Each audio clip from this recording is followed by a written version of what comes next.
If you really want to move on from your divorce, there is one critical thing that you have to do, but I find that most people aren't willing to do it. So today I'm going to explain what that one thing is, and I'm going to talk about why it is so critical to do and help you find your own resistance, find your own blocks so that you can work through them. You cannot move on from your divorce as long as you are stewing in resentment towards your ex. What am I saying? I am saying that you need to forgive your ex-wife if you want to move on from your divorce. And I know so many of you are reaching to turn this video off right now because how can you forgive her, right? Especially if she moved on so quickly. Or maybe you think you already have forgiven her. Either way, if you are stuck, if you are not moving on from your divorce, if you cannot quite get over her, I'm guessing there's some resentment there. And it's probably all tangled up in your own regrets, your own anger towards yourself. I often hear from people this back and forth between how much they regret what they did, how they made all of these mistakes and they shouldn't have, and they wish they had learned sooner. And then also this resentment at her, often because they did make those changes and she didn't give you another chance, right? Yeah, maybe it wasn't soon enough. Maybe you should have done it sooner, but you did do it. How can she not see the way that you've worked through your anger, the way that you have learned to recognize and change your own negative patterns, the way that you have learned to communicate and have more empathy? But you did go out and do all of that work, and she said it was too late, that it doesn't matter anymore. Don't tell me that you don't feel some lingering resentment or anger towards her. Even as you love her, there's a part of you that hates her for that too. But if you're finding yourself devastated by your divorce and unable to get over it, internally, I can almost guarantee that you have this mess of guilt, regret, anger, resentment, and love towards your ex. Resentment is an incredibly fascinating emotion because it sort of feels good, right? It's awful, but it feels good. I've had clients say, I feel like I've earned the right to resent her. I feel like I've earned the right to be resentful. Look at all of the things that she did to me. Right? Look at everything she put me through. She cheated on me. She left me. She didn't give me another chance. She took my kids. I've earned the right to resent her, like as though resentment felt good, because it kind of does, right? It's this anger towards her that relieves some of the guilt and regret and anger we feel towards ourselves. Resentment can also be a relief from grief. Resentment and that anger towards her can take away some of the pain, the real sadness of this loss, the loss of this partnership, the loss of this relationship, the loss of this marriage. So yeah, maybe resentment feels kind of good. Resentment also feels somehow like you're doing something to the other person. So the other thing that I hear a lot is, well, I don't want to give her the satisfaction, right? No, I'm not going to talk to her in public. I'm not going to give her the satisfaction of thinking that we can just be friends now and that it's okay. Right? No, it's like somehow we think that we're hurting her by holding on to this anger and resentment. And that somehow if we let it go, it's condoning and accepting what she did and saying that it's okay. So I get it. There are a lot of reasons to hold on to that resentment. But if you take a moment and really think about what that resentment is doing in your life, what does it feel like in your body? Yeah, it gives your brain a little like dopamine hit of I'm doing something, right? I'm showing her. Are you showing her? Is your resentment having any impact on her? Or is it only having an impact on you? How does it feel in your body? How does it affect the way you show up at work today? The way you talk to your friends? Whether or not you go on a date, and when you do, how does it affect the way you view that person that you're dating, that potential future partner? What is resentment doing in your life? How does it affect the way you interact with your children, with your in-laws, with mutual friends that the two of you shared? There is an excellent quote out there. I can't remember who originally said it. Resentment is like drinking poison and waiting for the other person to die.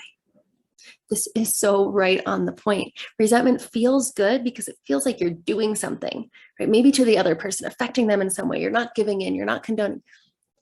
You're the one who's being poisoned.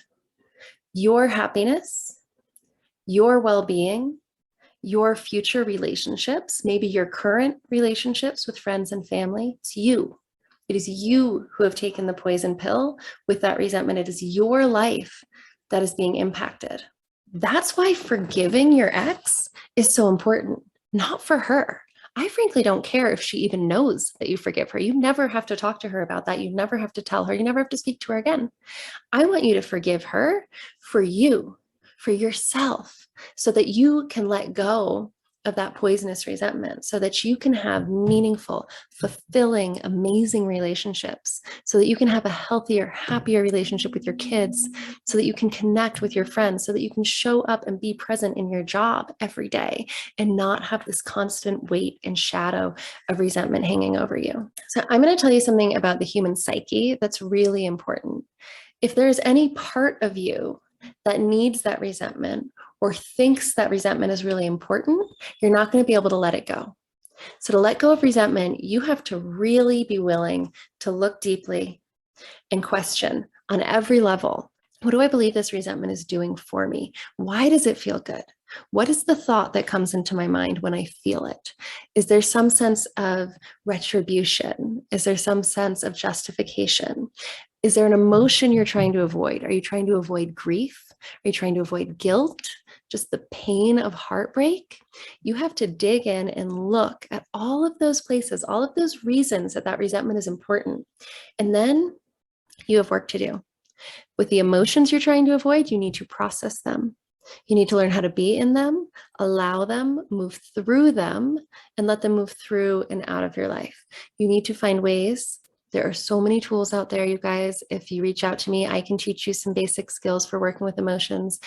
There's a lot out there on processing them. You need to process those emotions. You need to be brave enough and bold enough to set aside the resentment, look underneath it at the things you're avoiding, and deal with your guilt, and deal with your grief, and deal with the loss. You also need to look at the thoughts that come up around that resentment. What are your thoughts about what it's doing to her, what it means about your relationship, especially this whole justifying where you are, or the fear of condoning or accepting the things that she did? You need to look at those thoughts. What are they? Are they true? What story is your brain telling you to keep this resentment going? You need to get specific. You need to find out what words your own brain is using to keep this story alive. And then you need to start questioning. What are those thoughts doing? When I believe them, how do I feel? How do I act? How do I show up in my life? What results am I getting? Are these thoughts serving me? And if they're not, are they even true? Is it true that forgiving her means that I condone everything she did? Absolutely not. Forgiving her is simple. Forgiving her is just recognizing that she is a human being with a human brain and a human heart and a human history full of all kinds of stuff. Right? When she was a child, she learned about love. She learned how to receive and give love. She learned how to protect herself from harm. She, if she's like any of the rest of us, probably learned some pretty dysfunctional coping and defense mechanisms that helped her get through when she was a child, but are keeping her stuck in her relationships as an adult. Forgiving her is recognizing that she's not evil or bad or vindictive. She's not nasty. She's not unfair. She's not all of these horrible things. She's just a person with a brain full of thoughts that she learned to think throughout a lifetime, and that she's probably never spent a lot of time examining or questioning, much like you, much like pretty much all of us walking around on autopilot with all of these thoughts and beliefs that we didn't choose, that our parents put in our heads, that the movies put in our heads, that our friends put into our heads. Forgiving her is not about agreeing with her. It's not about siding with her or condoning anything she did.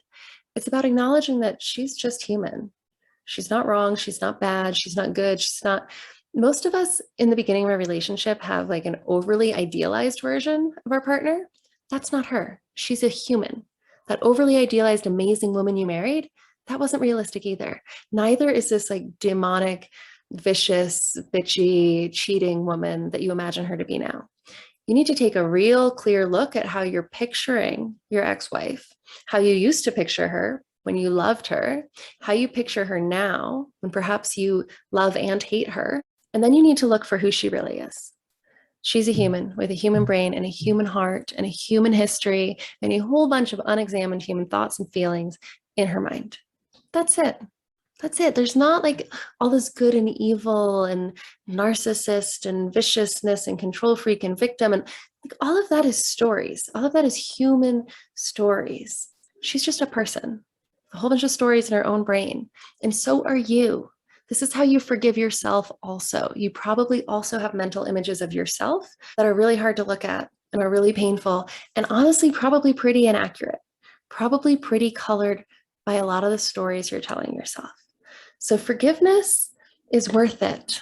It is not about condoning or accepting anything you did or anything she did. It's about acknowledging that you guys are just humans, doing the best you can moment to moment, and that your actions and your thoughts make sense based on all this crazy history. Because when you forgive her and when you forgive yourself and you start to free yourself from that resentment, suddenly you have some time and some energy to really question your own thoughts and beliefs and to intentionally create the kind of future you want. Because you don't have to go into your next relationship believing all your automatic thoughts and feeling all your automatic feelings. You can choose to be intentional instead. You can choose to manage your mind. You can choose to process your emotions. You can choose to show up in your relationships in a very, very new way. But it starts with looking at your thoughts, with recognizing the stories you're telling yourself. And that is a process that will help you with forgiveness. And forgiveness leads to closure, and closure opens the doors to the rest of your life, to creating whatever you want in it. And I think that that is worth so much more than all of the little things that resentment seems like it's doing for you. Resentment is a poison that's just dressed up in a fancy bottle and with lots of, like, I don't know, sugar in it, right? It tastes good. It feels good. It seems like it's helping. But if you really look at it, what is it doing in your life? It's not doing anything good. It seems good on the surface. It feels good in the moment. It's not actually serving you. So let's dig in. Let's take a real clear look at it. And let's find that forgiveness, not for her, not for her future, but for you, for your future. Forgiveness is for you, not for her. If you liked this video, please subscribe to the channel. I'll have new videos coming out twice a week. And I'd love to hear your comments. Let me know if this was helpful and what else you'd like me to talk about. What topics would be helpful for you as you move on from your divorce.